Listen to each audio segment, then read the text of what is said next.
ആ കേറി വാ മേശ്ശേരി, എന്തൊക്കെയുണ്ട്? സാറേ, വർക്ക് കഴിഞ്ഞിട്ട് കുറെ നാളായില്ലേ, പൈസ തരാതെ എന്താ, ഒത്തിരി നാളായില്ലേ. ഒന്ന് അഡ്ജസ്റ്റ് ചെയ്യുന്ന കുറച്ച് ദിവസം കൂടെ അഡ്ജസ്റ്റ് ചെയ്യും, നമുക്ക് ശരിയാക്കാം. വർഷം ഒന്നായില്ലേ, കഴിഞ്ഞ ഓണത്തിന് പാല് കാഴ്ചയല്ലേ, പ്ലംബിങ് ഇലക്ട്രിക് വർക്കും എല്ലാം നമ്മൾ ചെയ്തു തന്നിട്ട് സാറ് ഉടനെ തന്നെ പൈസ തരാമെന്ന് പറഞ്ഞാണ്. ഇതുവരെ തന്നിട്ടില്ലല്ലോ. ഓണം കഴിഞ്ഞ് ഇനിയിപ്പോൾ അടുത്ത ഓണം വന്നു കഴിഞ്ഞു, ഇനി ക്രിസ്മസും ആവുന്നു, പൈസ ഇനി എന്നാന്ന് പറഞ്ഞാൽ ഉടനെ തന്നെ തരാം, വിഷമിക്കേണ്ട ആവശ്യമില്ല, ഉടനെ തന്നെ തരാം കേട്ടോ. ഇങ്ങനെ അവധി പറഞ്ഞ് ഞങ്ങൾക്ക്, എൻ്റെ പിള്ളേർക്കും എൻ്റെ കുടുംബത്തിനും കഴിയേണ്ടായോ? ഞങ്ങളൊക്കെ ഇതും വെച്ചോണ്ടല്ലേ ജീവിക്കുന്നത്. പൈസ തരണ്ടേ സാറ്? കടയിൽ 1 ലക്ഷം രൂപ എടുത്ത് കൊടുക്കാനുണ്ട്. ഇതൊക്കെ സാറ് പൈസ തന്നാലേ എനിക്ക് കടയിൽ കൊടുക്കാൻ പറ്റുള്ളൂ. കടക്കാരെല്ലാം എന്നെ വിളിക്കുന്നത് നമ്മുടെ പേരിൽ, ഒരു വിശ്വാസത്തിൻ്റെ പേരിൽ നമുക്ക് തരുന്നതാണ്. നിങ്ങളൊക്കെ ഇങ്ങനെ കൈമലർത്തി കഴിഞ്ഞാൽ ഞങ്ങൾ എന്നാ ചെയ്യും? പൈസ തന്നാലല്ലേ നമുക്ക് കാര്യങ്ങൾ നടക്കത്തുള്ളൂ. ഒന്ന് ചിരിച്ചിട്ട് പോന്ന്, ഉടനെ തന്നെ തരാം,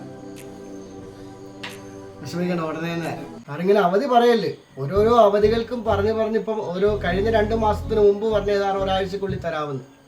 അവസാനം ഇപ്പോൾ 1 വർഷം കഴിഞ്ഞു. അടുത്ത ക്രിസ്മസ് ആകുമ്പോഴത്തേക്കിന് 1.5 വർഷം കൃത്യമാവും. കടയിൽ ഞാൻ എങ്ങനെ പൈസ കൊടുക്കും? കടയിൽ പൈസ കൊടുത്താലല്ലേ നമുക്ക് അടുത്ത സ്ഥലത്തേക്ക് സാധനം എടുക്കാൻ പൈസ കിട്ടത്തുള്ളൂ.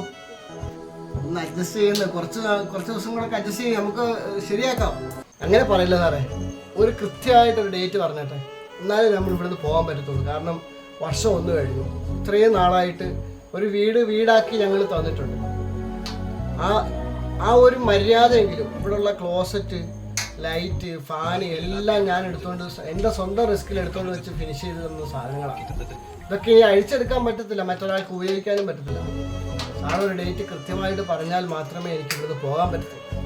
അതുകൊണ്ട് സാർ പൈസ ഉടനെ തന്നെ അത് അറേഞ്ച് ചെയ്ത് തരണം, ഇല്ലെങ്കിൽ ഭയങ്കര ബുദ്ധിമുട്ടാണ്. ചെറിയ ടൈറ്റൊക്കെ ഉണ്ടായെന്ന് ബാക്കി എല്ലാത്തിനും എവിടെ പൈസ കിട്ടാനാണ്?